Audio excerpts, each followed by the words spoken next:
Hey, what is up, everybody? I'm here to give you a video talking about all the stuff that's been going on with WWE lately, just kind of an update on it. Um, the last time I did this was when I was in Florida, and obviously I've come back since then and all that stuff. So the last time I did this, I think was on June 15th, 2015. If you're wondering how I remember that, I looked it up today, so it's not like I actually have this great memory of when I film my videos. Um, and a lot of stuff has happened since then. Not particularly good things, but a lot of stuff has happened. Um, and I'm just going to talk about it because I'm going to start doing WWE reviews again on this channel. It's only going to be Raw and SmackDown, and maybe main event, not possibly Superstars, and that's a very distinct possibility. But we're going to have to wait and see with Superstars. If I'm not doing anything on a Friday night, maybe I'll tune in and watch Superstars. We're going to have to wait with that. Um, but let's talk about what's been going on with the mainstream WWE. Now it's been a while since I've done this, so I'm just gonna go um and start with each division. Um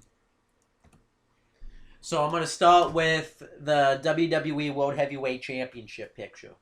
Um the last thing that happened was at Money in the Bank, Seth Rollins retained his WWE World Heavyweight Championship against Dean Ambrose, fair and square, no bullshit. He won it fair and square. You could say, well, since Rollins dropped Ambrose down, he won that match fair and square. There was no outside interference from any of the Authority members. So then what happened was the next night on Raw, Brock Lesnar returned from suspension. Um, and he ended up being Seth Rollins' next opponent for the title.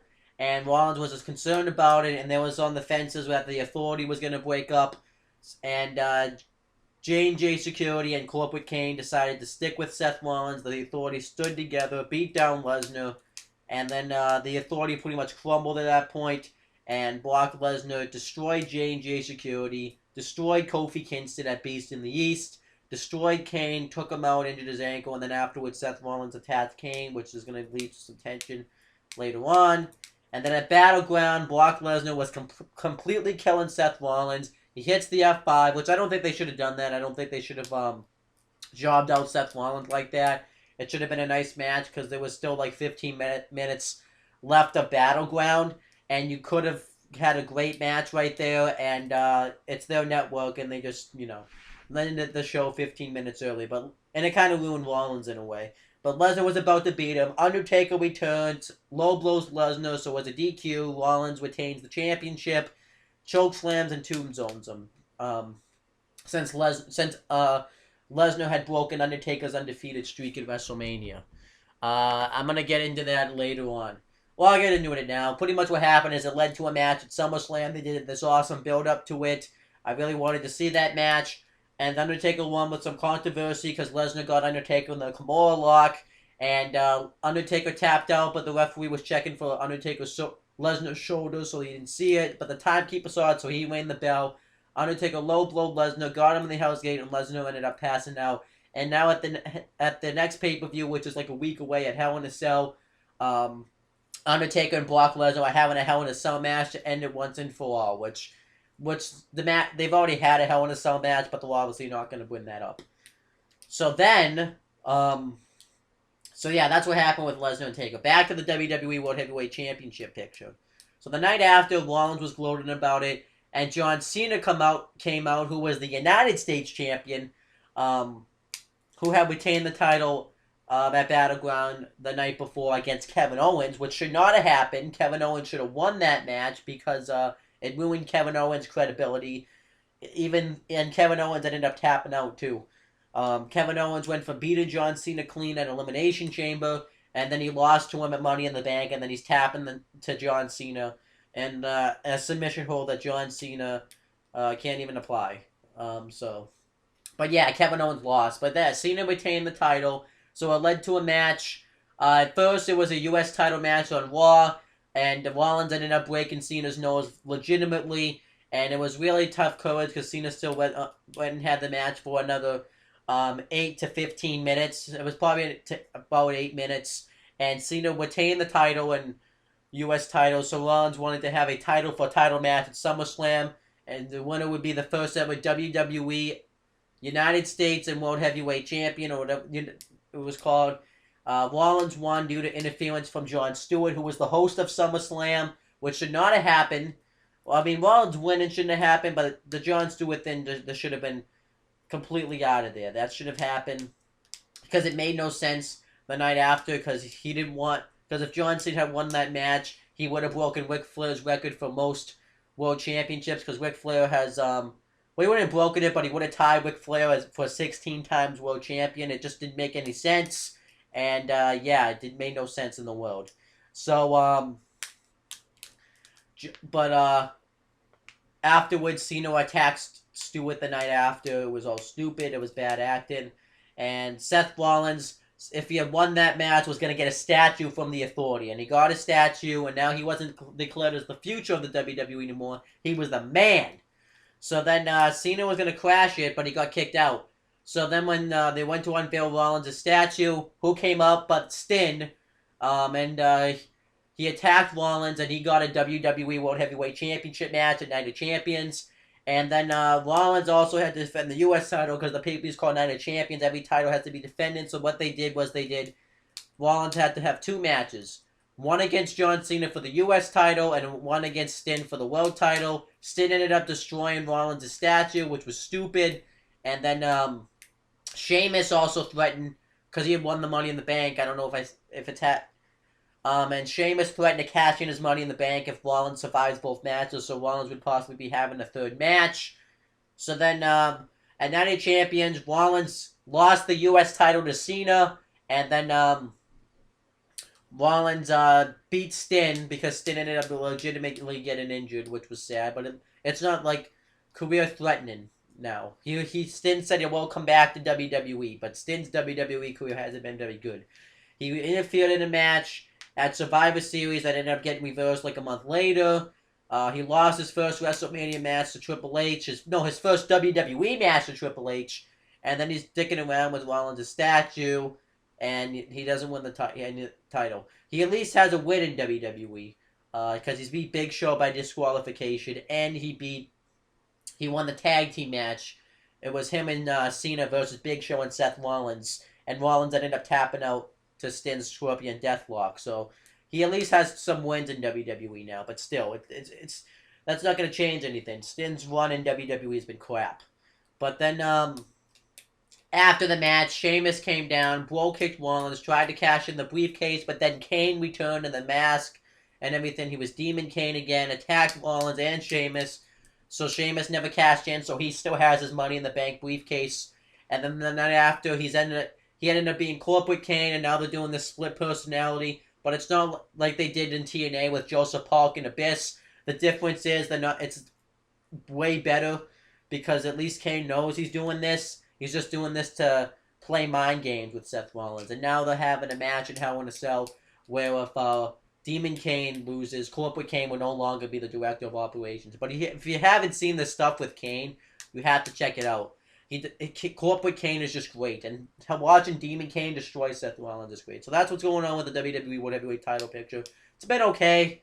Not crazy about it, but it's been okay. And then the IC title picture I'll move on to, which is the Intercontinental title. Ryback was champion, I remember, and he was supposed to have a triple threat match at Battleground against Big Show and The Miz. It didn't happen because he got a staph infection in his knee, so they pulled it off until It pretty much got pulled until SummerSlam, and Ryback retained the title, and then he lost it to Kevin Owens at Night of Champions. Not a lot to say there. Ryback's IC title reign was really nothing, even before he got injured, so... And now Kevin Owens is facing Ryback in a rematch. Nothing to say. Kevin Owens had a decent match with Kalisto and Raw this Monday night, but it's nothing new. They really ruined Kevin Owens. Now he just runs away from every fight. He doesn't really feel like he's as important as it was when he came in. He's just one of those pushy heels now. And then the U.S. title picture, I just pretty much said... They do say John Cena is going to take time off after Hell in a Cell, so he's probably going to drop the title there. I'm not really sure who to. Maybe Kofi Kingston. because he's been having matches with New Day on Monday Night Raw. Um, the tag team title picture, that's something to get into. So, the primetime players had won the titles the last time I made this video. So then that Battleground, they retained the tag team titles against New Day in the rematch clause. And then the New Day won a fatal 4-way tag team title match. And then the primetime, and then the night after, the Dudley Boys returned, which was awesome. It was great to see them back in WWE again. That's where they belong. And I'm glad they are back in WWE now. I expect them to have one final WrestleMania match, and then they'll retire and get into the Hall of Fame. Probably by WrestleMania 33, they'll go into that Hall of Fame in 2017. And then the Dudley Boys, the New Day have been entertaining too. They now Xavier Woods shouting stuff at ringside as a manager was great. They do this trombone thing now where Xavier Woods has a trombone and he plays things in tune with them. The New Day's been really entertaining. They've been like the highlights of Raw and SmackDown lately. But anyways, the Dudley Boys on 2 occasions at Night of Champions in Madison Square Garden, like live pay-per-view they did. They tried to get the tag team titles from the New Day, but the Dudley Boys would come this close. They would hit the 3D, but then Xavier Woods would come in and cause a DQ. So now they're having another match in Hell in a Cell, which I don't agree with. I think it should be a tables match, so that way the Dudley Boys can't get... So that way the New Day can't get themselves counted out or disqualified. It should just be a tables match. And that's kind of the whole sip, because the New Day wants to save the table. So I think this match should be a tables match, but it's probably not going to happen because it was stupid. So that's what's going on with the tag division. It's great for the tag team division, I guess, to have the Dudley Boys there. But it just seems like they're the only teams that are really around. The primetime players are jobbers now. The Ascension's even more jobbers. The Lucha Dragons. They have a crappy tag team called Los Matadores, which should be Primo and Epico. What else tag? They have the Wyatts, which I'll get into that. So yeah. So now with the Divas division, it was good at the start. So what happened was Nick Page was trying to start this revolution to get rid of the Bella Twins, so that way, because they felt like they were taking it over. But no one, everyone refused. So Paige was originally fighting this alone, and then eventually Stephanie McMahon introduced the Divas Revolution. And remember that, because they say that like about 1,000 times. And they create these teams. So they have Team Bella. I don't know if I told you about this. Team Bella has Brie Bella, Nikki Bella, and Alicia Fox. And then they created Team Bad, which stands for Beautiful and Dangerous, and it has Naomi, Tamina Snuka, and the NXT Women's Champion at that time, Sasha Banks, made her debut on Monday night in the WWE, which was great. I thought that was great. She's really over right now too. She's like the most over diva in the WWE out of all this whole thing. And then Paige, on her teams, it's Charlotte and Becky Lynch. Originally, it was supposed to be called Team Submission Sorority, but they found out that that was a porno, so they changed it to Team PCB. And it was really good at the start. I was really enjoying it. At SummerSlam, they had a big team match, which I don't think they should have done that. I think they should have done like a tournament or a battle royal or something.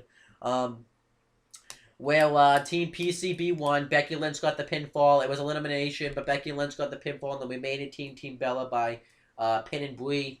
And then the night and then they did this ruined the Divas Revolution. They did this beat the clock match, and if you combine all these beat the clocks, since Team PCB won the match at SummerSlam, they got the shot. All the remaining all the team members got a shot. So Becky Lynch had a match, and then Paige, and then Charlotte. And Charlotte won the Beat the Clock, so she got the title shot, but she wanted to have it on Raw before Night of Champions, because then Nikki Bella wouldn't break AJ Lee's record of the longest reigning Divas champion, because they wanted to get AJ Lee off that record because she had lost and retired.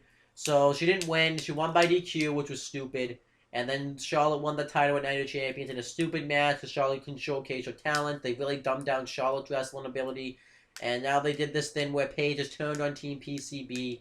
And now it's just Charlotte and Becky Lynch. And but then she'll go back with them. And then gets upset. This Paige heel turn's been terrible. She called Natalya out, and Natalya's returned. Now she's feuding with Paige.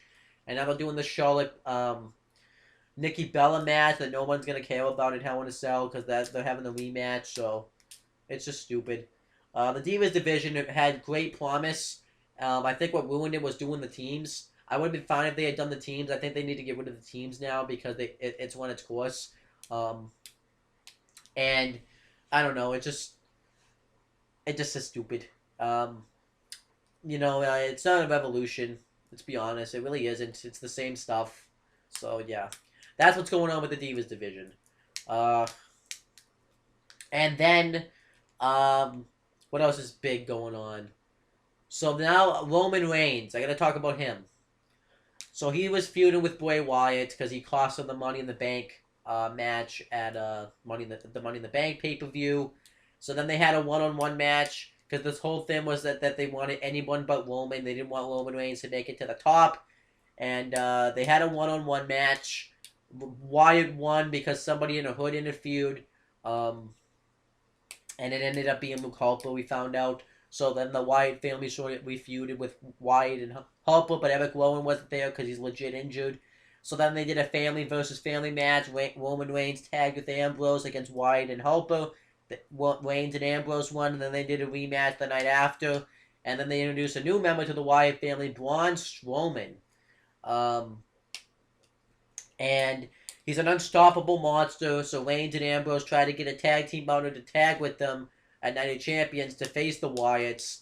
And originally it was going to be Orton because they was talking with them, but they took him out, then they took out Reigns' cousin Jimmy Uso, and then it ended up being this Chris Jericho, which was kind of a disappointment because I thought it was going to be like somebody... I mean, Chris Jericho was a nice name, but once I saw him come out, I knew he was going to be taking the pin.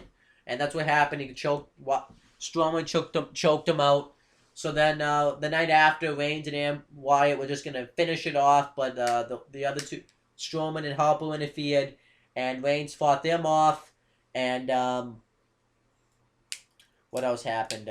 Roman Reigns attacked. No, what happened after that?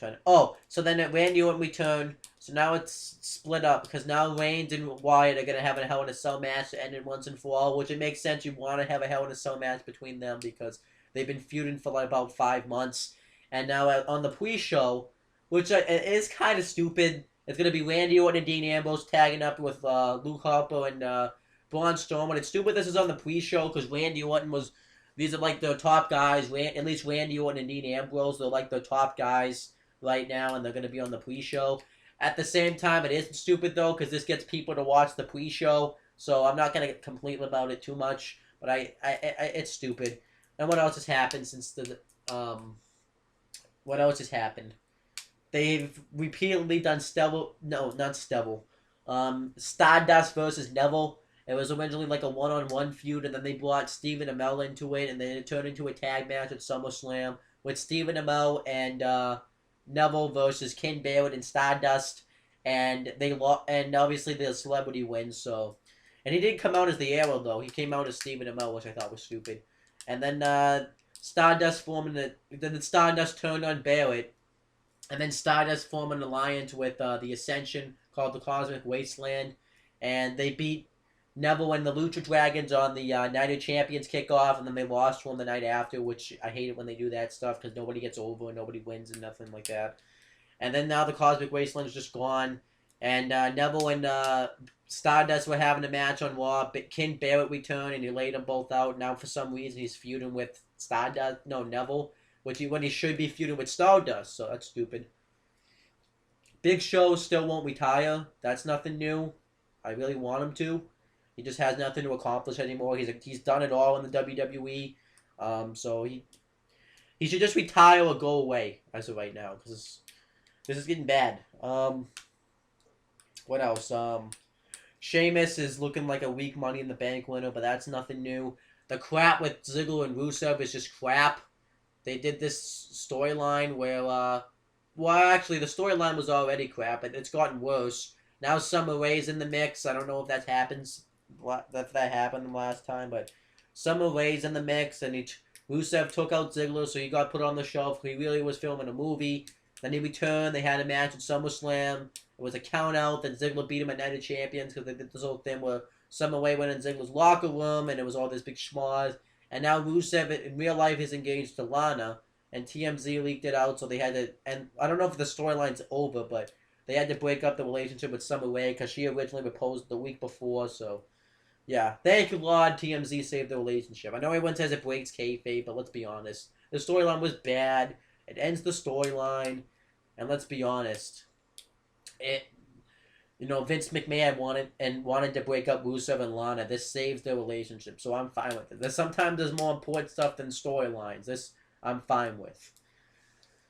What else is going on with WWE?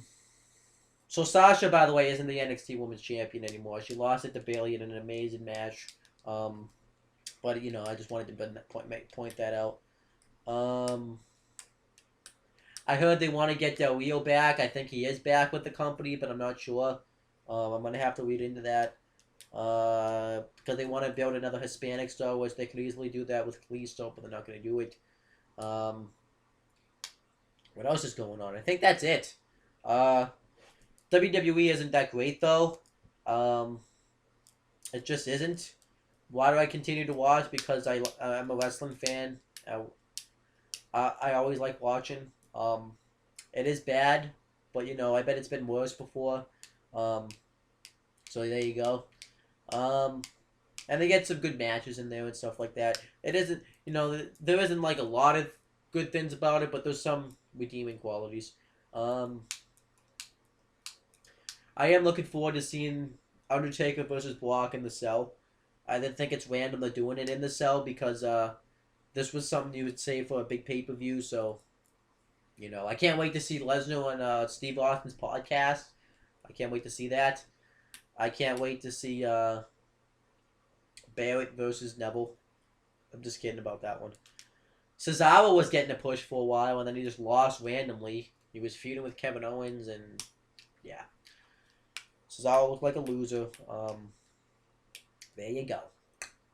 But yeah, I think that's about it. There's nothing really else to talk about. So I just figured I'd do this video, though, because I didn't want to, like, randomly be doing because it's SmackDown. I'm going to do a SmackDown review pretty soon. And I didn't want to just randomly do a SmackDown review without talking about the stuff, because I would have just gone on and on. So I figured I'd just make this video. I hope you guys enjoyed it. I'm going to start doing more. I'm only going to do Raw and SmackDown reviews, because I have a show on the Wrestling which you can subscribe to Wrestling Fortune 44 up there. That's where I do mainly all my wrestling videos. But I do a show on there called the Massasoit Wrestling Corner, which the playlist for that's going to be down below. And we decided we didn't want to talk about the mainstream product, but I got to at least do it somewhat. So I figured I'd just go on this channel and do my Raw and SmackDown reviews and all that stuff. So I'm going to do that.